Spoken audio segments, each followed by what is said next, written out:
This is the best flagship gaming desktop that's available that you aren't using right now. We're going to talk about why you need to pick up this latest flagship desktop from Lenovo in this video. And if you want to pick one up, links are going to be down below. What's up, everybody? Mekel Kasanova here, Hawaii content creator, voice actor, streamer, and so many other things. I'm here to talk about none other than the Lenovo Legion 7i. And this one particularly is Gen 10. The model number is 34IAS10. Mouthful, I know. I got to put that out there because people are going to want to know the specifics. So with that being said, we're going to talk about why this is the best flagship desktop that you aren't using. And yes, I know there are going to be some elites out there. It's like, oh, why buy a pre-build? Just build your own. My counter to that argument every time it comes out is always like, okay, that's like saying, hey, why go to a restaurant or a fast food spot and pick up food when you can just cook it on your own? Because some people just want to get it already made and just walk out the door. That's why. Anyways, let's go ahead and talk about this desktop. So like I said, this is Lenovo's flagship gaming desktop, packing serious power with Intel's new Ultra 9 processor, NVIDIA's RTX 5080 graphics card, and a redesigned 34-liter chassis. But here's the big question. Does this tower justify its premium price? Or are you better off with something cheaper? Or even building your own? Well, I've already addressed that, but let's go ahead and break it down further. Design-wise, Lenovo didn't reinvent the wheel, but it refined it. The 34L chassis is now more compact with clean lines, rounded corners, and subtle storm gray finish. It's understated enough to blend into a setup, but customizable enough for those who want gamer flair.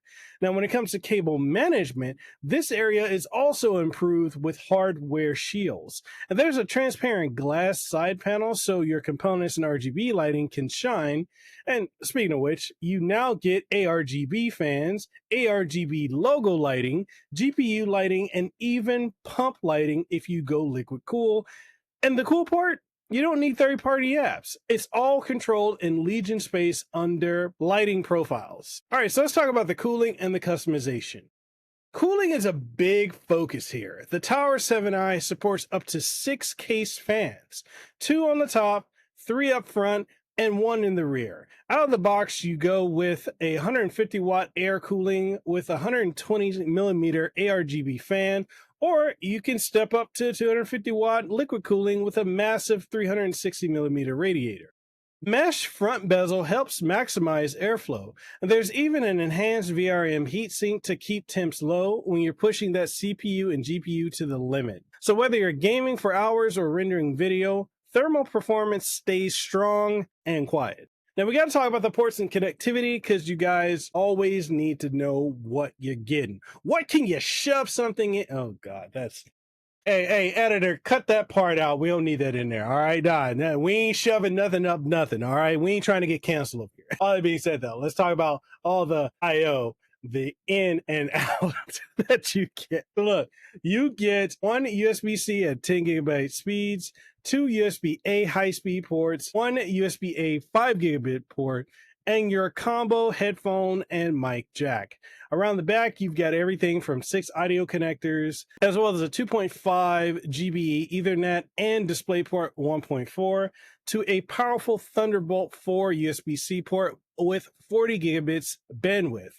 You also have power delivery of 3.1 and DisplayPort 2.1 support. In short, you're future-proof for peripherals, monitors, and expansion. Now we got to talk about the performance and the specs. Now, my review unit is stacked with an Intel Core Ultra 9 285K, 24 cores with intelligent overclocking, NVIDIA RTX 5080 with 16 gigabytes of GDDR7 VRAM, 64 gigabytes of DDR5 RAM at 5600 megahertz, expandable to 128 gigabytes of DDR5 6400, and dual 1 terabyte PCIe Gen 4 SSDs and an 850 watt PSU for headroom. This rig smashes AAA games at 4K, handles 8K HDR video support, and can drive up to 4K 60 displays at once. NVIDIA's 5th gen Tensor cores and 4th gen RT cores bring DLSS 4, ray tracing, and AI accelerated gaming front and center.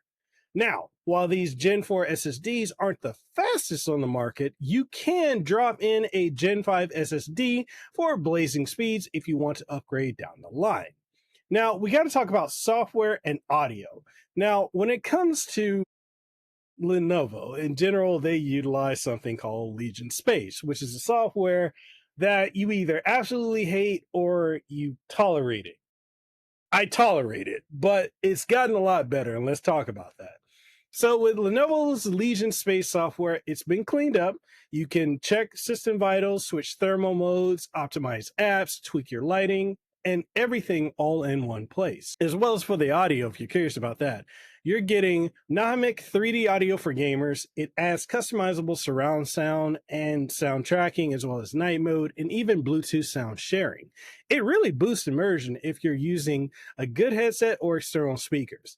But again, this is something that, like I said, you either hate or you tolerate. Even though it's better, I'm still on the side of tolerating it because, I mean, I used it for the sake of review, but for the most part, I really didn't use it just because I'm not a fan of Legion Space as a all-in-one hub, if you catch my drift. All right, let's talk about the support from Lenovo as well as the overall value that you're getting with this.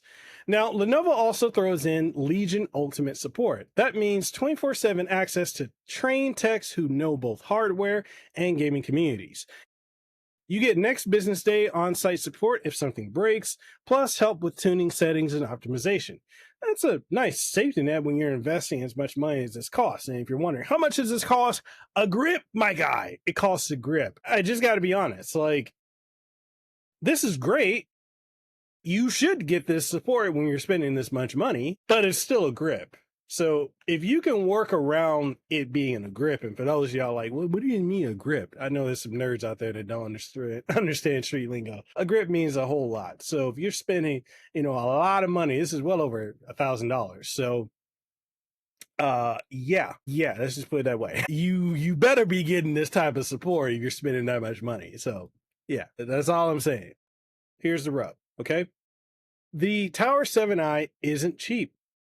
NVIDIA's RTX 50 series driving up costs. This tower competes against Alienware, Asus, and other premium brands, and still sits on the expensive side.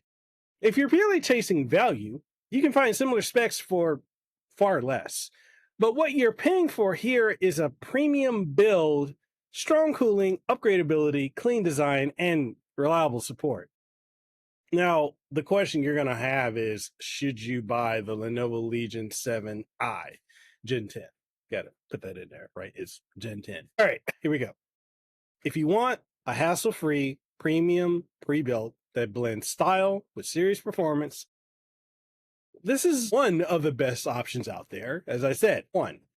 Just know you're paying a premium for the convenience and the brand polish.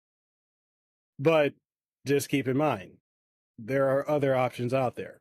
Okay. This is not the be all end all. Just keep that in mind. So with that being said, what do you guys think of the Lenovo Legion Tower 7i? Is this something you're looking at picking up? Do you already own it? Or do you find there to be alternatives that are better? Let's talk about it, because that's what we got to do. We got to talk about it. What do you think of this? Do you have alternatives that you personally prefer? Is there something else that you would rather use? Whatever your thoughts are, let's go ahead and get that conversation going in the comment section down below. Big shout out to Lenovo for sending this over to me. They didn't influence this review at all, other than, hey, here's a desktop, review it, put it out there. Think of it like this. It's free marketing for them. Anytime, and I want to touch on this because I feel like a lot of people, it's weird. If it's a big outlet and they cover tech, gaming, media, or anything, people don't question it. If it's a massive influencer that covers something, people don't question it. But when it's someone who is growing, by the way, I'm over halfway to $100,000 subscribers. So I'm going to talk about this. But when you get to a point where you are pulling certain numbers and you start covering things and companies are sending it to you, people tend to say, oh, they paid for it. But here's the thing. If you don't understand, if you're in America, you don't understand the FCC regulations. One, if you put out anything that is paid, like a paid promotion or paid endorsement, you are federally required to disclose that. And if you don't do that, you face prison time on top of massive fines of up to $500,000. So please stop throwing that around at everyone that they're paid or they're shilling. Because just because you're getting an opportunity doesn't mean that this is paid for. And if it was, you're federally required. You cannot skirt around that. Okay.